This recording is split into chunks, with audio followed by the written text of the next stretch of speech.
Wow! Choose one na naman ulit. Choose one. 1 million? Or plastic? Ano naman tong plastic na to? Siyempre, dito tayo sa 1 million. Ma! Ay, laka ng tipaklong. Nagiging mayaman na tayo! Sigurado na ako dito sa 1 million. Aanin ko naman itong plastic na to. Wala naman yan kapaki-pakinabang. Hindi naman ako magkakapera dyan. Kaya dito tayo sa 1 million. Ha? Hindi, isa pa.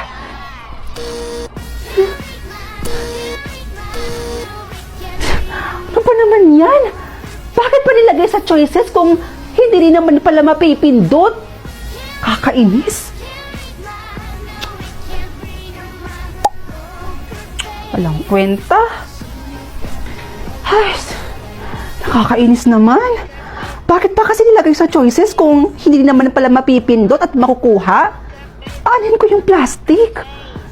Ano naman kapaki-pakinabang yung mga yun? Hoy anak! Ano bang nangyayari sa'yo? Bakit bigla-bigla ka na lang sumisigaw? Nagulat ako. Akala ko kung ano na yung nangyari sa'yo, burikat ka. Tsaka, ano ba yung pinagsisigawan mo kanina? Ano yun? Magiging mayaman na tayo? Wala yun, ma. Joke time. Eme-eme ko lang yun. Ay, nako.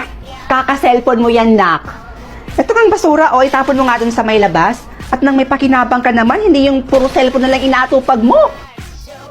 Oh.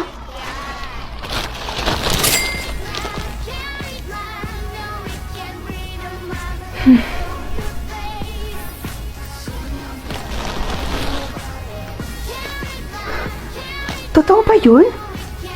Nahawakan ko lang tong plastic na to. Nagka 10,000 pesos na ako. Ang galing ah! Sana makakita pa ako ng mga plastic dito. Gusto ko pa kasi masubukan kung totoo nga ba talaga na kapag kumahawak ako ng plastic, ay nagkakaroon ako ng 10,000. Ayun!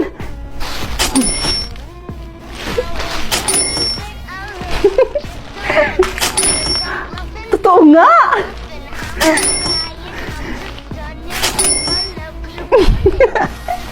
Easy money! Ma! Ma, may good news po ako sa inyo. Ano ba yon? Sa tuwing nakakahawak po ako ng plastic, nagkakaroon po ako ng 10,000 pesos. Ma, ang dami ko na pong ipon ngayon. Wow, ang galing naman yan, nak. Bakit hindi ka na lang kaya maging basurera, nak? Mukha ka naman kasing basura eh. Lo, biro lang, nak. O siya, ma, lalabas po muna ako, ha? Maghahanap po ako ng maraming plastic para mahawakan ko at para magka-pera din ako at para maging 10,000 yung kada plastic na hahawakan ko. Pumunta ka kayo doon sa bahay ng best friend mo. Ay naku, panigurado. Maraming mga basurang nakatambak doon sa may tapat ng bahay nila. Tama po. Doon sa labas ng bahay nila, maraming nakatambak na basura doon. At maraming mga plastic po doon sa labas ng bahay nila. Oh, ano pa hinihintay mo, nak? Pumunta ka na doon para paldong-paldo tayo. O siya, sige po, ma. Alis na po ako, ha? Bye! Bye, te. Hoy, Bes! Nandyan ka lang pala? What are you doing here? Itatanong ko sana, Bes, kung may mga plastic pa ba kayo dyan sa may tapat ng bahay nyo? Meron pa, pero konti na lang yung natira eh. Ay, konti na lang? O siya, sige na, Bes, akin na nga muna yan. Why? Aanihin mo ba? Wala lang naman. Akin na, ako na lang muna magtatapon dun sa labas. Oh, much better. Okay. Wait mo ko dito, ha? Kukunin ko lang. Oh, Bes. Eto na yung lahat. Sorry, ha? Konti na lang kasi yung natira, eh. Kasi si Dad, alam mo naman yun, ipinatapon na yung mga basura sa may tapat ng bahay namin. Kaya eto na lang yung natira. Ako rin mo na. Kadiri. Nice! Thank you, Bes. Up here! Isa pa.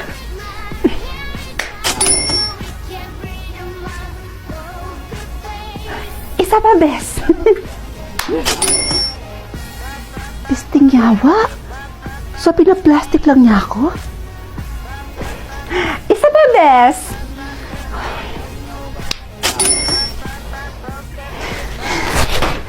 Yawa! Ow! Ow! Yawa! Ow! My hair! Oh my gosh! Stop it! Oh my gosh! Mapapakilabagan ka rin pala!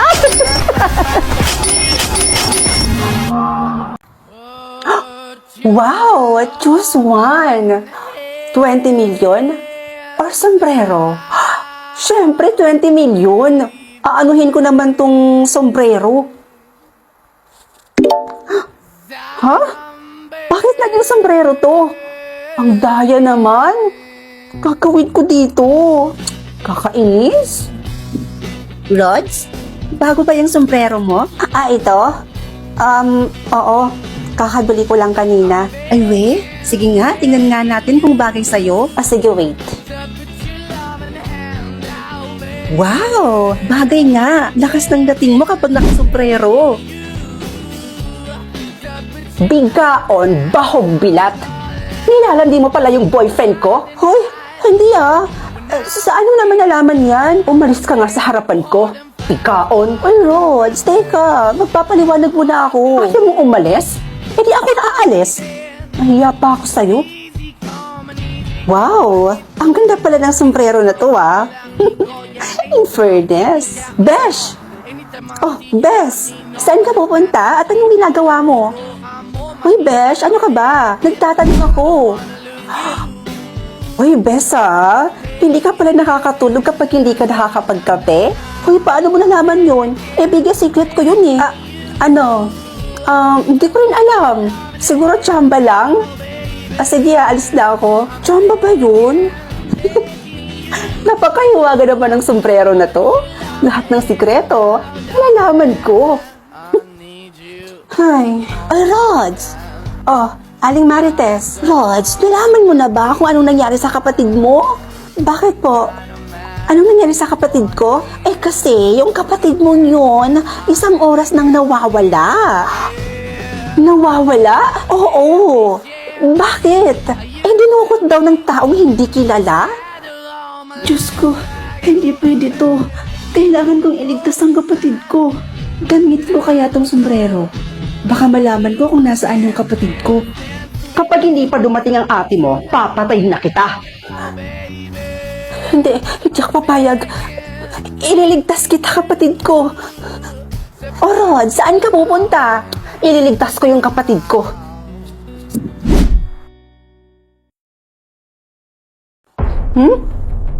Choose someone to die today.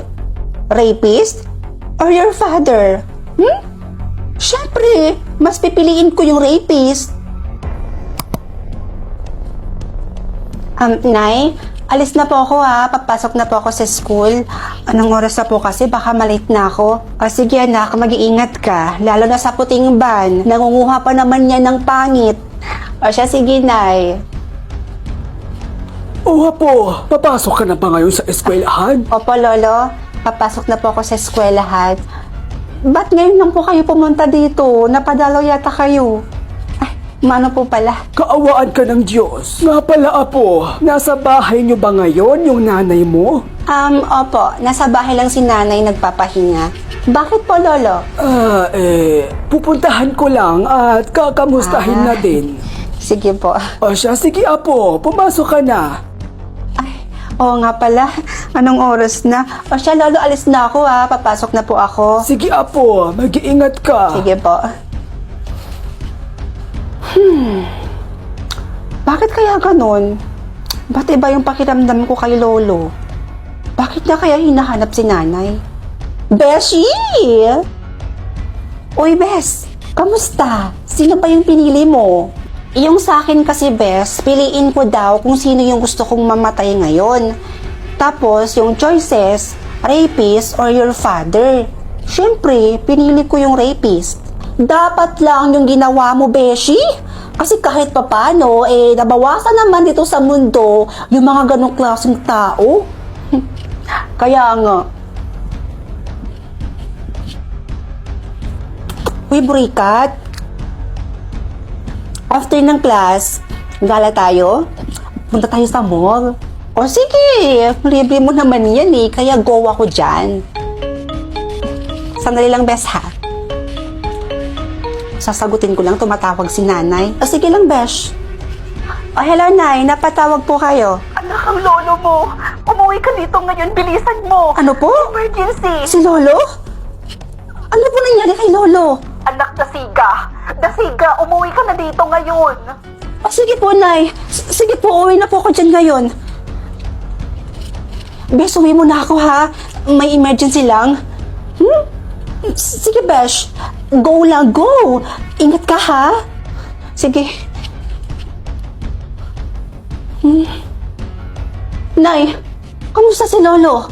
Ano po nangyari sa kanya? Anak, patay na ang lolo mo. Inatake siya sa puso.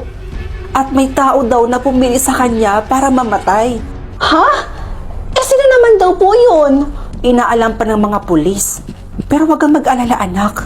Kapag may balita na at nalaman na kung sino yung taong yon, babalitaan kita, ha? Sige po.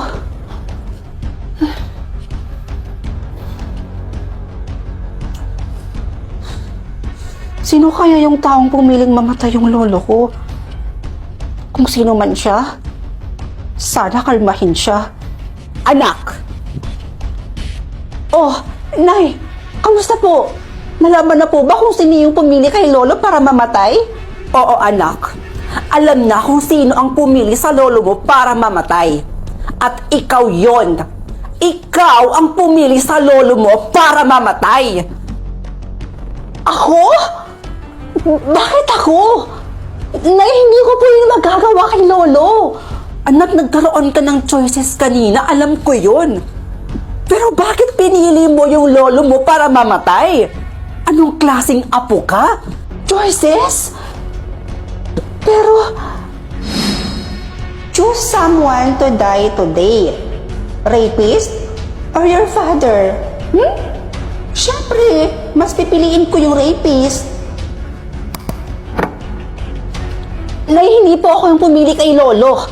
Dahil yung choices po na napunta sa akin, piliin ko daw kung... Tama na. Hindi ko kailangan ng paliwanag mo dahil klaro na sa akin ang lahat. Wala kang kwentang apo. Nay!